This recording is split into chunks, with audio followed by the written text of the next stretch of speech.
तो श्री भगवत रसिक देव जी और भगवत रसिक देव जी, ये दो आचार्य हुए हरिदास परंपरा में। सब लोग बहुत सावधानी से सुनिएगा, क्योंकि ये पद आ गया इसलिए इन्हीं का ही थोड़ा चरित्र हम सुना देते हैं। रसिक देव जी तुम खड़े हैं। तो हम जब अभी वहां गए थे होली गाने, तो मैंने कही पूरे ब्रजमंडल में गाते हैं रसिया को नार बनाओ। मैंने बाकी जगह तो नार बनाना पड़े, गोरीलाल कुंज में तो बनो ही बैठो है। वहां तो चुनरी वारी बन, और आज से नहीं सदियों से ठाकुर जी वैसे ही बैठे किशोरी जी के रूप में वहां ठाकुर जी। और एक और रहस्य पता चला इस बार, श्री जी का जो स्वरूप होता है वो ठाकुर जी से न एक छोटा ही होगा, ठाकुर जी ने एक बड़े, श्री जी ने एक छोटी। तो मैंने कि श्री जी तो बड़ी लग रही है। बोले बड़ी ना है, नीचे पीतांबरी में छुपा रखी है, चौकी पे खड़ी कर रखी है कि लाला तिने ऊंची है जाए चौकी पे खड़ी है। कभी अवसर मिले वहां दर्शन करने जाना। और एकमात्र ऐसा वृंदावन का स्थान है जहां पर रसिक त्रिवेणी मिलकर के आपस में रस चर्चा करते थे। स्वामी श्री हरदास जी, हितरवंश महाप्रभु और हरिराम व्यास, एक ही वृक्ष है वहां पर, और इतना सुंदर है वो। वहां बैठ करके अपने गुरु मंत्र का नाम जब जरूर करके आइएगा। वहां बैठ करके तीनों रसिक त्रिवेणी चर्चा करते थे। तो श्री रसिक देव जी के गुरुदेव थे श्री नरहरदास जी।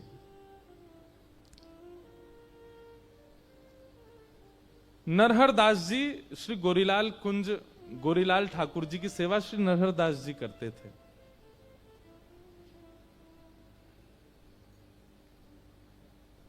एक बार मैंने एक लीला सुनाई है कि एक बार श्री गोरीलाल कुंज में एक लीला हुई। और लीला कैसी हुई कि ठाकुर जी को दूध भोग पधराया गया, और दूध भोग पधरा के पर्दा करके आचार्य चरण बाहर आ गए। लेकिन जैसे ही थोड़ी देर बाद पर्दा हटा के दूध भोग उठावे गए, तो भीतर कहा देखो पूरा दूध इचटो पड़ो है। इचटो समझे? ऐसे जैसे पिचकारी से ऐसे पूरा ऊपर नीचे पीछे आगे सब जगह दूध फैला पड़ा है। और ठाकुर जी और किशोरी जी दोनों दूध में नभे हुए हैं, छोटी छोटी बिंदु उनके मुखमंडल पर। तो आचार्य चरण ने विचार किया, अरे है सके कि गर्भगृह में कोई चूहा आएगो होगो, कोई और जीव आएगो होगो, वाने दूध गिर दियो होगो, वही तो फैल गयो। ऐसा सोच के उन्होंने साफ सफाई सब व्यवस्थित किया, चले गए। लेकिन रात्रि में जब सोए तब ठाकुर जी ने वास्तविकता बताई। बोले कोई चूहा ना आयो तो का भयो? बोले किशोरी जी दूध में दूध भर के पी रही, और जैसे ही पी में सोई मोते कहें अरे या दूध में तो कुछ पड़ो है। ठाकुर जी बोले मोह दिखाओ। तो ठाकुर जी देखें, अरे श्री जी यहाँ में कछु ना है, पियो। श्री जी जैसे ही पीने लगे फिर ना यहाँ में तो कुछ पड़ो है। ठाकुर जी झांक के देखें, अरे यहाँ में कछु ना है श्री जी, पियो। श्री जी फिर अरे ना यहाँ में कछु पड़ो है। तो ठाकुर जी बोले मोह तो दिखना रहो। बोले ये जब आप देखो तब ना दिखे, जब मैं पीवो शुरू करूं तभी दिखे। तो ठाकुर जी बोले रुको, आप मुख से लगाओ और मैं आपके गाल ते गाल छुपा के मैं देखूंगा काया में। तो जब किशोरी जी ऐसे पी रही तो ठाकुर जी यहां गाल से गाल लगा के वहां में झांक रहे हैं दूध में। तभी कहा देखो कि किशोरी जी की जो नत बेसर है वहां में एक लाल मणि लग रही है, वो चमक रही भीतर। ठाकुर जी बोले अरे श्री जी आप तो बड़ी भोरी हो, या में कुछ पड़ो ना है, ये आपकी नत बेसरी चमक रही है। तो या बात को सुनकर के श्री जी को इतनी जोर की हंसी आई कि पूरे मुंह पे धरो जो दूध हो वो उछट गए हो। तो लाल जी भी दूध में है गए, श्री जी दूध में है गई, पिछवाई दूध में है गई, सब दूध में है गए। और ये लीला स्वप्न में देखते ही आचार्य चरण रोने लगे। आहा, मैंने तो सोची कोई चूहा आएगा होगा भीतर, लेकिन पता चली यहां तो प्रिया प्रियतम की दिव्य लीला भी। बंधुओं ये भी एक भक्ति भाव है। आपके ठाकुर जी की सेवा में अगर कुछ ऐसा होता है, जैसे कोई सामग्री गिरी पड़ी मिली या कुछ इधर उधर हुआ मिला, तो आप लोग विचार पहला यही करते हैं कि यहां चूहा ही होगा या कोई ऐसी वस्तु, कोई छोटा जीव आगे होगा। नहीं, भक्ति भावना यदि चित्त में विश्वास प्रगाढ़ होगा ना, तो वो ठाकुर जी की लीला ही हुई होगी, वो आपको उसका अनुभव हो जाएगा। तो नरहरदेव जी गोरीलाल ठाकुर जी की सेवा करते थे और गोरीलाल कुंज के मुख्य अर्चक। कई सारे शिष्य थे उनके, उन्हीं शिष्यों में एक थे श्री रसिक देव जी, जिनका पद अभी हम लोगों ने गाया। तो नरहरदेव जी के मन में आता तो था कि मैं गोरीलाल ठाकुर जी की सेवा रसिक देव को दे दूं, लेकिन उनके मन में आया कि पहले परीक्षा ले लूं, ये वास्तव में योग्य है कि नहीं सेवा के। बहुत सुंदर लीला है। तो नरहरदेव जी ने क्या किया, अपने दूसरे शिष्य को बुलाया और कई 2-3 शिष्यों को बुला करके कहा, बोले सुनो, कल से तुम लोगों को एक अभिनय करना। अभिनय मतलब नाटक। कैसा नाटक? बोले जबरदस्ती की शिकायतें लेके आनी है रसिक देव की मेरे पास। कभी अपना कोई वस्त्र फाड़ देना और मुझसे आके शिकायत करना, रसिक देव जी ने फाड़ दिया। कभी कोई सामग्री गिरा देना, कह देना रसिक देव जी ने। तो सब बोले गुरुजी ऐसा क्यों? बोले जैसा हम कह रहे हैं वैसा करो, हमको परीक्षा लेनी है रसिक देव की। और दूसरे दिन बेचारे रसिक देव जी तो बड़े सीधे थे, बहुत सौम्य, बहुत सरल सीधा स्वभाव उनका। लेकिन गुरुदेव परीक्षा लेने पर आए और वो भी बिल्कुल फेंट कस के आए कि ऐसी परीक्षा लूंगा, देखो भाग्य मनाइए कि ठाकुर जी की सेवा आपको सरलता में प्राप्त हो गई। किसी काल में गुरुदेव इतनी परीक्षाएं लेकर के ठाकुर सेवा देते थे। आजकल तो दीक्षा भी बहुत जल्दी मिल जाती है। गुरुदेव के पास गए, हमको आपसे दीक्षा लेनी है, गुरुजी भी तैयारी बैठे, आओ ले जाओ। कल रात्रि हम एक घर पर गए तो वहां हमने एक बात कही कि पढ़ाई पूरी करके डिग्री ली जाती है कि डिग्री पहले लेके पढ़ाई की जाती है? बताओ। पढ़ाई पहले की जाती है ना, इसलिए पहले सत्संग खूब करो, जीवन में खूब श्रवण करो, खूब संत जनों की सेवा करो, खूब वृंदावन की सेवा करो। और उसके बाद जब तुमको लगे कि हां अब हम थोड़े पवित्र हृदय के हैं, तब गुरु दीक्षा लो। गुरु जी तो मना करेंगे नहीं, पर आपको विचार करना चाहिए, आप योग्य हो गए? क्या आप गुरु आज्ञा का पालन करने लायक बन चुके हो अब? तो नरहरदेव गुरुदेव ने मन बना लिया कि रसिक देव की हमको परीक्षा लेनी है। और दूसरे दिन वही हुआ। अब कभी एक शिष्य आता, बोले गुरुजी देख लीजिए, रसिक देव जी को समझा लीजिए, इन्होंने जो है हमारा वस्त्र फाड़ दिया। और रसिक देव जी वहीं बैठे थे। और रसिक देव जी बोले मैंने कब फाड़ा? झूठ मत बोलो, तुमने फाड़ दिया, तुमने जोर से खींचा था उठा करके और तभी हमारा वस्त्र फट गया। गुरुदेव देख लीजिए, इनको समझा लीजिए। लेकिन रसिक देव जी का स्वभाव ऐसा था, हो सकता है गलती से हमने कर दिया हो, हम भूल गए, हमने कब किया याद नहीं आया, गुरुदेव क्षमा प्रार्थी हैं, अब नहीं करेंगे। अब यहां गुरु दोनों बात कर रहे हैं, परीक्षा भी ले रहे हैं और शिष्यों को बता भी रहे हैं। उसकी सहनशीलता देखो। हम होते तो क्या करते? FIR दर्ज करवायाते दूसरे चेला के नाम, मुंह पे झूठो आरोप लगावे। और आजकल तो एक नया ट्रेंड चला, आजकल नहीं, चल तो बहुत समय से रहा है, भगवान की कसम तो यहीं धरी रहती जीभ पे आगे, किसी की कसम खिवा लो, भगवान तो बेचारे थर थर कांपते रहे, मेरी मत खा लियो भैया। अच्छा, लोग इतने विचित्र होते हैं, कई हमारे परिकर के भी हैं ऐसे, उनसे कहो हमारी सौगंध खाओ, आपकी नहीं खाएंगे लेकिन भगवान कसम खा रहे हमने नहीं। भगवान इतने सस्ते हैं, को पता है कि ठाकुर जी को तो कुछ कहना नहीं आके। लेकिन एक बात बताते हैं हम आपको, व्यास मंच पे बैठ करके कह रहे हैं, ये कसमों से होता तो होगा ही कुछ ना कुछ, पर ठाकुर जी की कसम यदि आप खाते हो, भले ही आप कितने भी सत्य हो, आप ठाकुर जी की कसम यदि खाते हो तो आपका प्रारंभ से लेकर अब तक जितना भजन साधन हुआ सब नष्ट हो जाएगा। ठाकुर जी की कसम मत खाइए, कभी भगवान की कसम नहीं खानी। ये आज प्रण ले लीजिए, मैया की खा लो, पिताजी की खा लो, पत्नी की खा लो, बच्चन की खा लो, क्यों जे अपने इनकी खाओ, ठाकुर जी उनकी नहीं। चाहे आप सत्य क्यों नहीं कह रहे हो तब भी नहीं। वो बात अलग है कि जब कोर्ट में जाते हैं तो फिर वहां तो फिर वही धरवाई दिए जाते हैं हाथ, वहां भी झूठ बोलते हैं लोग, गीता जी पे हाथ धर के भी झूठ बोल देते हैं। इसीलिए तो जेल होती है फिर उनका, क्योंकि सारा पुण्य नष्ट हो जाता है। तो रसिक देव जी का स्वभाव कैसा, उन पर झूठा आरोप लगाते हैं। गुरुदेव देखिए ये ऐसा करता है, रसिक देव जी बोले गलती से हो गया होगा, किया नहीं है रसिक देव जी ने, लेकिन कह रहे हैं ये कह रहा है तो सत्य ही होगा, कर दिया होगा मैंने, गुरुदेव क्षमा प्रार्थी, अब नहीं करूंगा। दूसरे दिन फिर कोई चेला ने आके शिकायत की, तीसरे दिन फिर कोई चेला ने शिकायत की, ऐसे इतनी शिकायतें हो गई, रसिक देव जी को खुद ही लगने लगा कि मुझ में अपराध है। और एक दिन नरहर देव जी गुरुदेव जो थे उनके, उन्होंने कहा ए रसिक देव इधर आओ, तुम्हारी बहुत शिकायतें आ रही हैं हमारे पास, अब अगर एक भी शिकायत आई तो हमको कठोर नियम लेना पड़ेगा। बोले गुरुदेव मैं कुछ नहीं करूंगा। रसिक देव जी कुछ नहीं करते, सुबह स्नान करके एक कोने में खड़े रहते, भैया मुझसे पता नहीं कब अपराध बन जाता है, आज मैं कुछ नहीं करूंगा। उस दिन पूरे दिन कुछ नहीं किया, उस दिन भी गुरुदेव पर एक शिकायत पहुंच गई, देखिए रसिक देव जी ने हमारी ऊपर ना उठा के जो है मट्टी में फेंक दिया।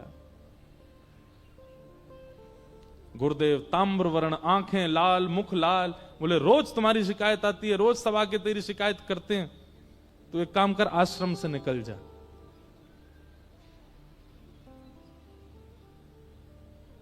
रसिक देव जी हाथ पैर कांप रहे हैं, रो रहे हैं, बोले गुरुदेव मैंने अपराध किया, उसका मुझे दंड आप आश्रम में ही दे दीजिए, लेकिन मुझे दूर मत कीजिए, मैं आपको देखे बगैर रह नहीं पाऊंगा। एक बार को प्रिया प्रियतम के नित्य दर्शन ना हो मुझे स्वीकार है, पर मेरे गुरुदेव मुझे ना दिखें ये मुझसे सहन नहीं होगा। गुरुदेव बोले सुन, हमारी आज्ञा मान और आश्रम छोड़ के चला जा, अभी जा। रसिक देव जी बोले गुरुदेव दूसरी बार कहना नहीं पड़ेगा आपको, मैं जाता हूं। और अपने सब गुरु भाई जो शिकायतें करते थे वो अंदर ही अंदर वे सब रो रहे हैं, क्योंकि रसिक देव जी ने कुछ किया नहीं, ये तो गुरुदेव करवा रहे हैं। सबसे क्षमा प्रार्थी हो गए, मुझे क्षमा कर देना गुरु भाई, मैंने जो किया मुझे क्षमा कर देना। और अपने गुरुदेव की चरण रज को लेकर के एक पोटली में और आश्रम को प्रणाम करके, गुरुलाल जी को प्रणाम करके निकल गए। और यमुना तट पर जाकर के इतना रोए, इतना विरह व्याकुल, अपने हृदय पर हाथ रख करके बस रुदन करते रहते हैं।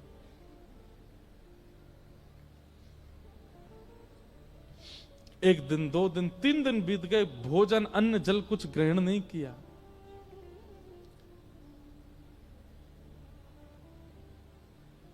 लेकिन रसिक देव जी के इतनी ख्याति थी कि उनके कई वैष्णव बाहर के ऐसे थे ब्रजवासी जो उनको घेरे रहते थे, तो वे सब लाते, उनको प्रसाद पवा देते, उनके वस्त्र धो देते, उनकी सेवा कर देते।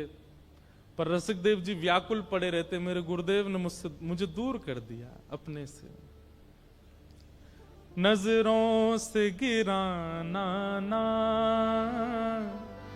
चाहे जितनी सजा देना, नजरों से गिराना ना,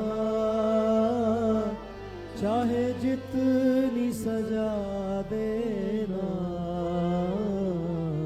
नजरों से जो गिर जाए, नजरों से जो गिर जाए, मुश्किल ही संभल पाए,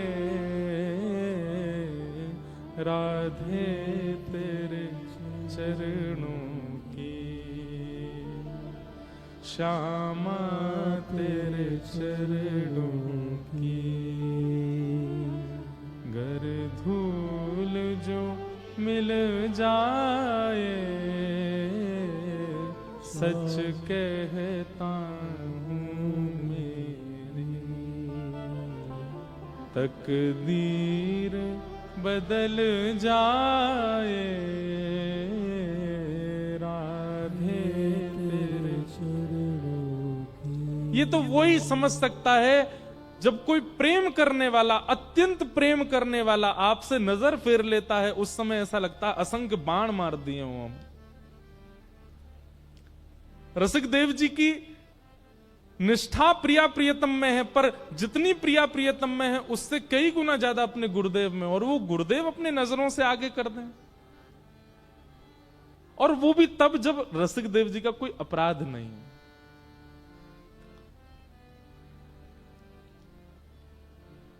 चले गए वृंदावन तट, यमुना तट पर बैठे हैं। कुछ दिन लगे उनको ठीक होने में, संभलने में। कुछ दिन बाद संभल गए, वृंदावन की परिक्रमा करते, रच का तिलक करते, यमुना जी को प्रणाम करते, अपना भजन करते, गुरुदेव का मानसी चिंतन करते, मन में चिंतन करते। लेकिन एक दिन इतनी व्याकुलता बढ़ गई, बिना गुरुदेव को देखे महीनों निकल गए हैं। तब उन्होंने अपने एक साथी को बुलाया और कहा, सुनो। बोले, एक सेवा करोगे? बोले, क्या?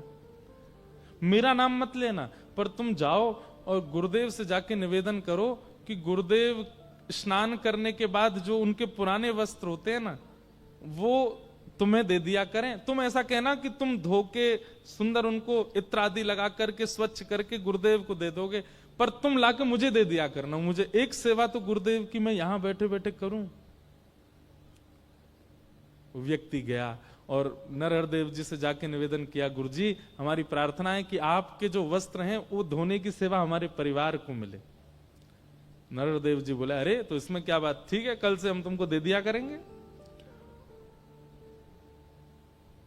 सब लोग इधर देखो, पीछे वाले कुछ होता है वहीं देखने लगते हो। इधर देखो, इतने बढ़िया चरित्र चल रहा है, सुनो। तो अब वो व्यक्ति गया और नरहरदेव जी गुरुदेव के जितने वस्त्र होते थे ला करके रसिक देव जी को दे देते। रसिक देव जी पहले तो गुरुदेव के वस्त्रों को लेते, फिर उनको प्रणाम करते, फिर उनकी सुगंधी लेते, उन्हीं को वंदन करते, उन्हीं से लिपट लिपट के रो लेते, मेरे गुरुदेव के वस्त्र हैं। और फिर उसके बाद सुंदर जल से उनको स्वच्छ करते, सुखाते।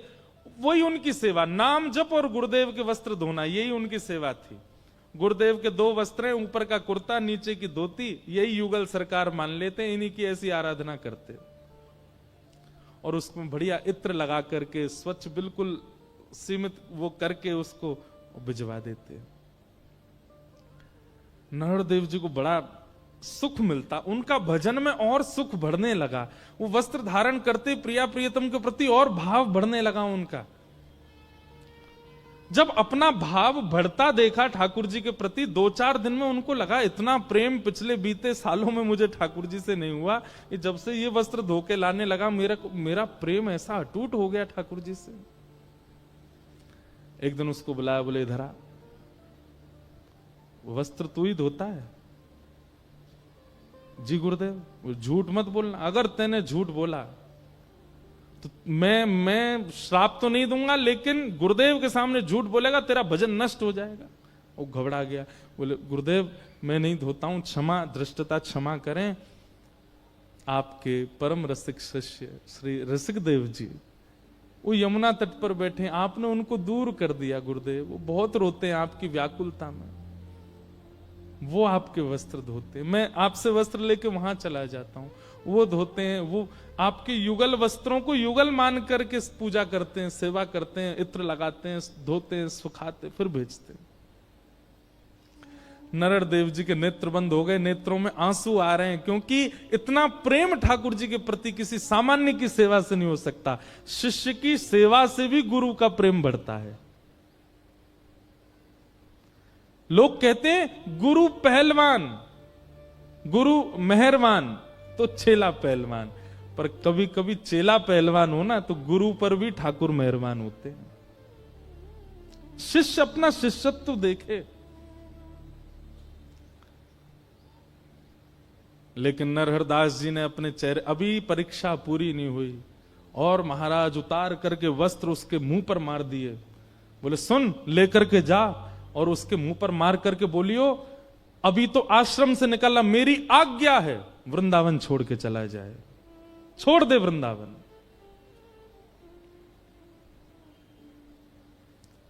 वो घबरा गया, बोले गुरुदेव ऐसा मत। बोले नहीं तो तुझे भी निकाल दूंगा, जाकर के कह दे उसको वृंदावन छोड़ के चला जाए। परीक्षा की पराकाष्ठा। एक बात तो स्पष्ट हो गई भैया इस भक्त चरित्र में कि बिन परीक्षा प्रेम लक्षण चित्त में प्रकट होगा नहीं। और हम परीक्षाओं से डरते हैं, हम परीक्षाओं से भागते हैं, परीक्षाओं से बचते हैं।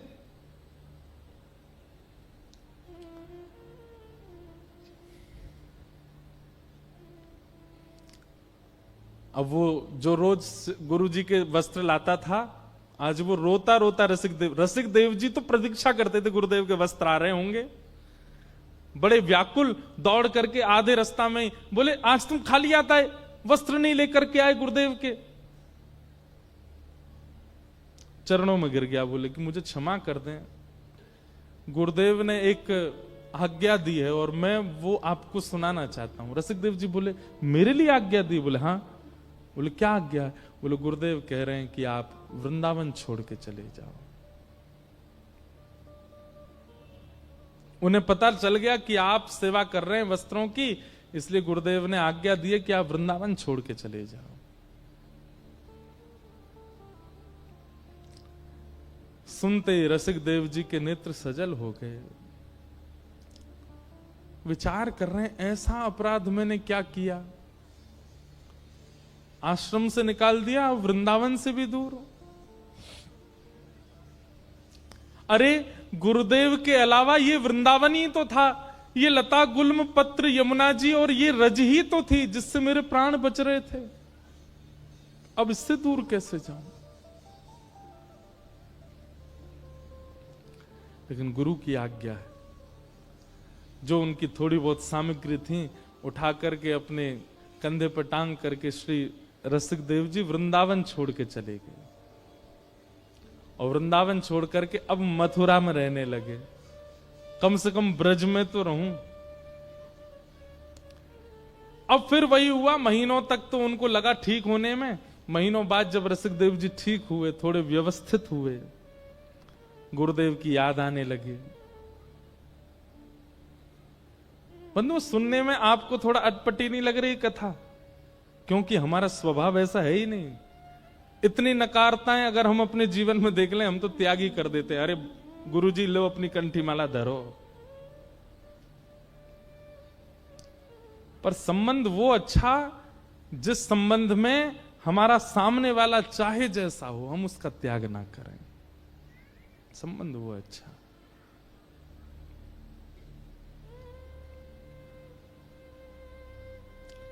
रसिक देव जी मथुरा में रहने लगे। कुछ दिन बाद थोड़े ठीक हुए, तो ठीक होकर के अब सोचने लगे गुरुदेव के दर्शन तो कर नहीं सकता, वस्त्र भी छू नहीं सकता, कैसे क्या करूं? लोग बाग आते थे रसिक देव जी से मिलने, दान दक्षिणा चढ़ाते थे। रसिक देव जी सब इकट्ठी करते। पहले तो लेते ही नहीं थे, लेकिन फिर इकट्ठी करने लगे। और इकट्ठी करके महीना में जितनी दक्षिणा इकट्ठी होती, किसी सेठ को बुलाते मथुरा के, और सेठ से कहते सुनो वृंदावन में गोरीलाल कुंज है ना, वहां जाना और वहां के जो श्री महाराज जी हैं उनको अपनी तरफ से, मेरा नाम नहीं लेना, अपनी तरफ से निवेदित कर देना, कह देना ठाकुर जी की सेवा के लिए कुछ दक्षिणा है।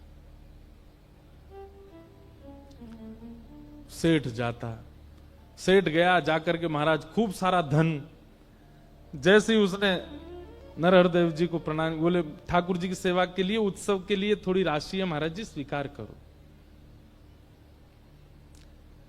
महाराज जी बोले अरे वाह भैया बढ़िया, अब चलो महाराज ठाकुर जी का बढ़िया उत्सव करेंगे हम इससे। और धन ले लिया, धन लेकर के खूब सुंदर उत्सव किया। उत्सव हुआ वृंदावन में, और विश्राम घाट मथुरा में नाच रहे थे श्री रसिक देव जी की आज ठाकुर जी का उत्सव हो रहा है, मेरी सेवा कैसे भी गुरुदेव स्वीकार तो कर रहे हैं। रसिक देव जी को अब तो चाव होने लगा, जो भी आकर के कुछ देता सब इकट्ठा करते, और इकट्ठा करके फिर उस सेठ को बुलाते, बोले सुनो ये इस महीने गुरुदेव को दे आओ।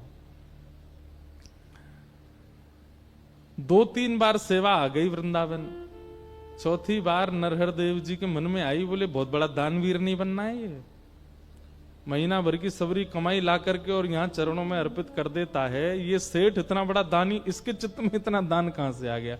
सेठ लोग तो 1 साल में 1 बार दान करते हैं, 10 साल तक गाते हैं, ये हर महीने आ जाता है लेकर के। नरहर देव जी ने कहा, ए सुने धरा सेठ, ये धन तुम्हारा है? बोले जी। उसको भी सौगंध दे दी, बोले देख तेरा नाश हो जाएगा, ऐसा हो जाएगा, मुझसे झूठ मत बोलना, सत्य बताइए धन किसका है? सेठ जी घबरा गए, बोले आपके शिष्य श्री रसिक देव जी वो मथुरा में हैं, महीना में जितने उनके पास शिष्य गण आते हैं, जो भी कुछ चढ़ाते हैं, सब इकट्ठी करके मेरे हाथ भिजवा देते हैं।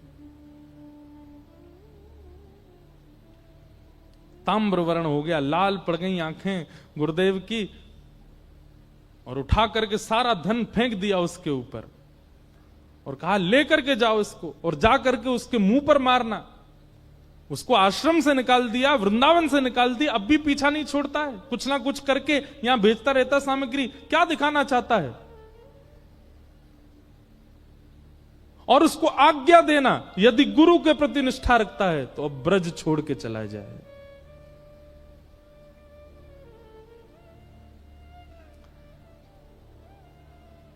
सेठ जी वापस गए और रसिक देव जी के चरणों में वह दक्षिणा अर्पित कर दी। बोले कि गुरुदेव बहुत नाराज हो गए, आज उन्हें पता चल गया कि आप सेवा भेजते हैं, और उन्होंने आज्ञा की है कि आज सूर्यास्त होने से पहले पहले ब्रज छोड़ के चले जाओ।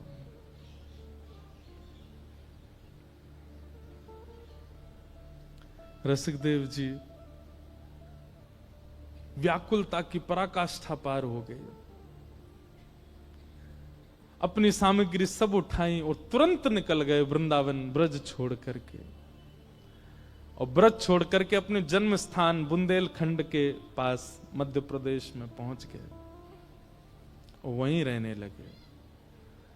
अब ना तो सेवा कर पाते हैं, ना सेवा पहुंचवा पाते हैं, कुछ नहीं करते, केवल वहां बैठे बैठे मानसी में गुरु का स्मरण करते हैं नित्य। अपने गुरुदेव का त्याग नहीं किया, नित्य मानसी में प्रिया प्रियतम और प्रिया प्रियतम के चरणों में बैठे गुरुदेव, और इन तीनों की उपासना करते हैं श्री रसिक देव जी महाराज। अब तो वर्षों बीत गए, वृंदावन देखा भी नहीं रसिक देव जी ने। कुछ वर्ष बाद श्री नरहर देव जी बुंदेलखंड यात्रा पर गए,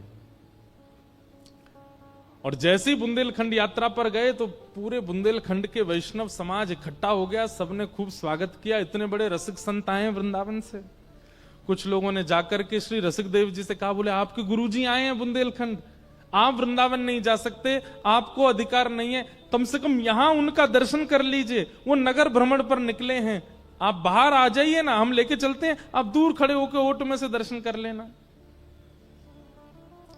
रसिक देव जी रोने लगे, हाथ पांव चलाने लगे, बोले मेरा मन तो बहुत है कि मैं गुरुदेव को एक बार देख लूं, लेकिन मुझे भय इस बात का, कहीं उन्होंने मुझे देख लिया तो वो प्रसन्न मुद्रा में होंगे, हंस रहे होंगे, कहीं मुझे देख करके उदास ना हो जाएं, दुखी ना हो जाएं, मेरे मुख से कहीं उनके चित्त पर मलिनता ना आ जाए। सुनो, तुम जाओ और गुरुदेव को देखना, उनकी रूप माधुरी का दर्शन करना, और उनके नेत्र कैसे लग रहे हैं, नासिका कैसी, कान कैसे, चरण कैसे, और जो वो चल के चले जाएं उनकी रज लियाना। ऐसी गुरु निष्ठा ये केवल सुन लीजिए, आज तो देखने में मिल भी नहीं सकती। हम जब जाते हैं तो सब हमको प्रणाम करते हैं, जय श्री कृष्ण करते हैं, वहां जाते हैं सब वैष्णव खड़े हो गए, कोई कुछ लाते हैं, कुछ इतना सब स्नेह देते हैं, पर बुरा नहीं मानिएगा। कल कोई यहां पर आकर के कहते महाराज जी कल रात को पी रहे थे, तो आप लोग एक क्षण नहीं लगाओगे, भले ही वो बेचारा ये कहना भूल जाए कि चाय पी रहे थे, इतने में ही आपकी निष्ठा नष्ट हो जाएगी। ये संसार का स्वरूप है। मैं और आप तो आज इस स्थिति में कि हम केवल ये 4 घंटा बैठ के चर्चा कर लें, इतना ही बहुत है, इसके अलावा हमसे कुछ होना नहीं है। हम यहां से जाके भी कुछ गलती करेंगे और यहां आते हैं तब भी कुछ गलत करके ही आते हैं। ये रसिक देव जी की निष्ठा, ऐसी निष्ठा जीवन में नहीं आ सकती हमारे चित्त में। अपने परिकर से बोलते हैं, जाओ गुरुदेव के नेत्र कैसे हैं, गाल कैसे हैं, कान कैसे, नासिका कैसी, और जब वो चल के चले जाए ना, उनकी चरण रज लिया ना, मुझे बताना। परिकर जाता है, आकर के बताता, बोले गुरुदेव के बाल थोड़े से पक गए, गुरुदेव के नेत्र ऐसे हैं, गुरुदेव थोड़े वृद्ध हो गए, धीमे धीमे चलते हैं। सुन करके श्री रसिक देव जी रोने लगे। रज जैसे ही आई, माथे से लगाई, कंठ पर लगाई, मुख में धारण कर ली, मेरे गुरुदेव के श्री चरणारविंद। चित्त से लगा करके पूरी रात चिंतन करते रहे। अब तो रसिक देव जी की ऐसी स्थिति हो गई कि रसिक देव जी अपनी कुटिया में बैठते हैं और नेत्र बंद करके अपने गुरुदेव का स्मरण करते हैं। वहां गुरुदेव के साथ क्या घटना होती है वो रसिक देव जी को यहां बैठे बैठे दिखने लग जाता है। एक दिन बुंदेलखंड यात्रा पर रात में गुरुदेव स्नान करने के लिए ब्रह्म मुहूर्त में निकले, तो उस समय पे प्रकाश के लिए टॉर्च तो होती नहीं थी, तो दिया हाथ में लेकर के गुरुजी जा रहे थे। हवा जोर की चली, दिया बुझ गया, और दिया जैसे बुझा तो एक वृक्ष की टहनी थोड़ी नीचे थी, वो गुरुदेव के माथे पर लग गई। और जैसे ही लगी, यहां ब्रह्म मुहूर्त में श्री रसिक देव जी अपनी कुटिया में रोने लगे और माथा पकड़ करके कहने लगे, अरे कोई जाओ, मेरे गुरुदेव के माथे पर लगी है, अभी अभी एक टहनी लगी है। रसिक देव जी के परिकर ने उनका हाथ जैसे ही दूर किया तो चोट लगी गुरुदेव को, पर रक्त निकला श्री रसिक देव जी के। ऐसी स्थिति।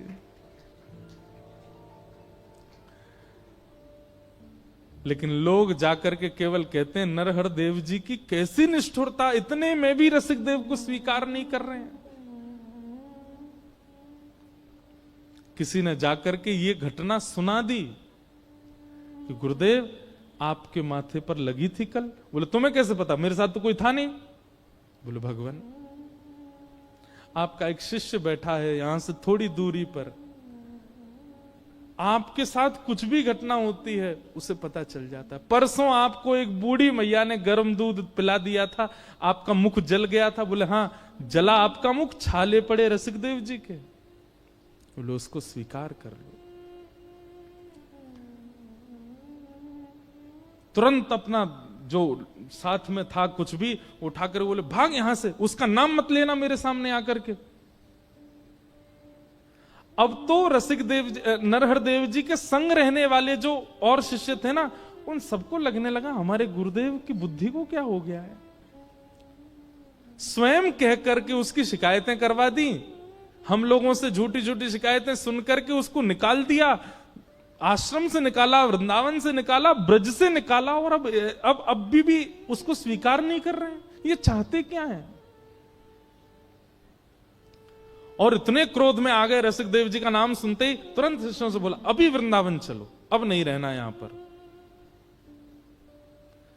शिष्यों में से भी कई लोगों ने कहा, बोलो गुरुदेव, ऐसा स्वभाव आपका पहले तो नहीं था, आप ये किस प्रकार का व्यवहार कर रहे हैं रसिक देव। बोले मुझे मत सिखाओ, चलो यहां से। बड़े बड़े संतों ने, बड़े बड़े आचार्यों ने, बड़े बड़े भक्तों ने जाकर के नरहर देव जी से कहा कि रसिक देव को स्वीकार कर लो, पर उन्होंने नहीं किया। ऐसी परीक्षा तो किसी गुरु ने नहीं ली। नरहर देव जी वापस वृंदावन आए, और वृंदावन में जैसे ही गोरीलाल जी की सेवा में पहुंचे, अब तक तो और बालक सेवा कर रहे थे, आज जैसे ही आप स्वयं सेवा में गए तो आपने क्या देखा। भीतर विराजमान युगल सरकार प्रिया प्रियतम के नेत्रों से अश्रु गिर रहे हैं। नरहर देव जी ने तुरंत पर्दा किया, चरणों में गिर गए, बोले सरकार जय जय, आप क्यों रुदन कर रहे हैं। सेवा में कोई चूक हो गई, रसोई सिद्ध नहीं हो रही, आपके श्रृंगार में कोई कमी हो रही है, आप क्यों रुदन कर रहे हैं सरकार। प्रिया प्रियतम सचल हो गए उनके सामने, और किशोरी जी आज्ञा देकर के कहने लगी, बोले अब हमसे ये देखा नहीं जा रहा है, अब परीक्षा की पराकाष्ठा कर रहे हैं आप। इतनी परीक्षा तो कभी श्याम सुंदर नहीं लेते, इतनी परीक्षा की भावना तो कभी किसी देव चित्त में नहीं आती, जितने कठोर हृदय से आप रसिक देव की परीक्षा ले रहे हैं। हमारी आपसे प्रार्थना है, रसिक देव को अब स्वीकार कर लो। नरहरदेव जी उठ करके नृत्य करने लगे, बोले मैं बस इसी की प्रतीक्षा कर रहा था कि आप कहो कि उसको स्वीकार करो। मुझसे सबने कहा, आचार्यों ने कहा, शिष्यों ने कहा, पर मैं रसिक देव की भक्ति आपके मुख से सुनना चाहता था। मेरे शिष्य की पराकाष्ठा, मेरे शिष्य का प्रेम कोई और मुझसे कहे, मुझे उसमें रुचि नहीं थी। मैं चाहता था कि प्रिया प्रियतम स्वयं एक दिन प्रकट होकर के कहेंगे कि रसिक देव जैसा शिष्य इसको स्वीकार करो, तब स्वीकार करो। ये परीक्षा इसी के लिए कर रहा था कि आप बोलो। आज नरहर देव जी का एक अलग रूप दिखा, जो इतने निष्ठुर, इतने कठोर हृदय के बन गए थे पिछले कुछ वर्षों में, आज वो द्रवित हृदय, इतने दिन का भरा था हृदय में, नेत्रों से अविरल अश्रुधार गिर रही है, और अपने सब शिष्यों से कहने लगे, मेरे प्राण, मेरे जीवन, मेरे अत्यंत प्रिय रसिक देव को कोई लेकर के आओ।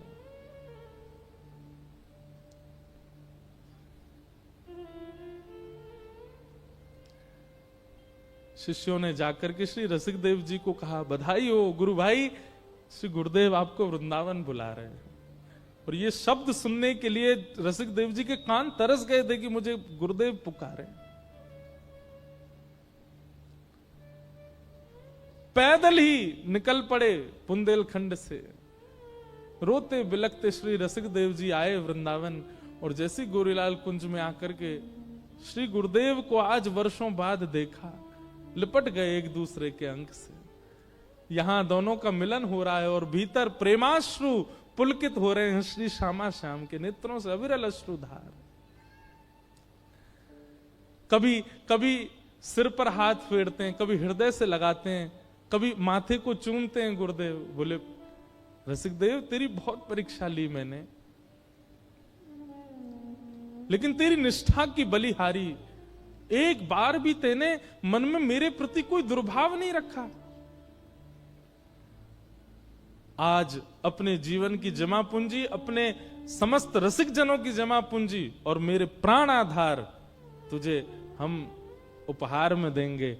और रसिक देव का हाथ पकड़ करके श्री गोरीलाल ठाकुर जी के चरणों में रख दिया। बोले आज से तेरे जीवन यही है, क्योंकि वृंदावन से निकाला मैंने है और वृंदावन बुलाया इन्होंने है।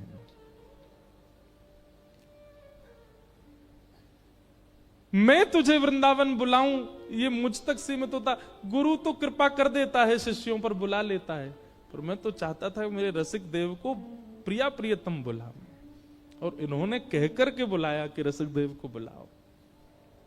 आज से यही तेरे सर्वस्व।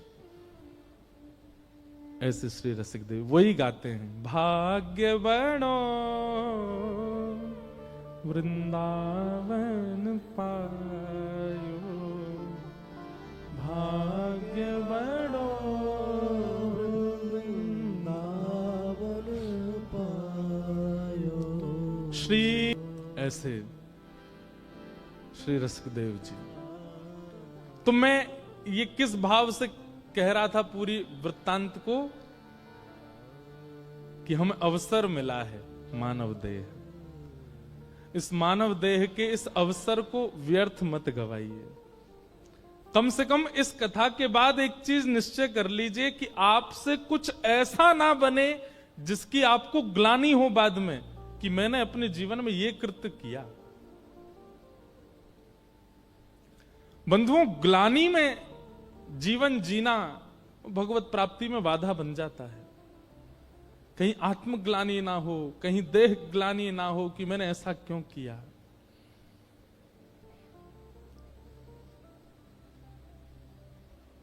ये तो थी रसिक देव जी की वाणी, लेकिन एक भाव हमारे लाल जी ने लिखवाया है वृंदावन के प्रति कैसा होना चाहिए।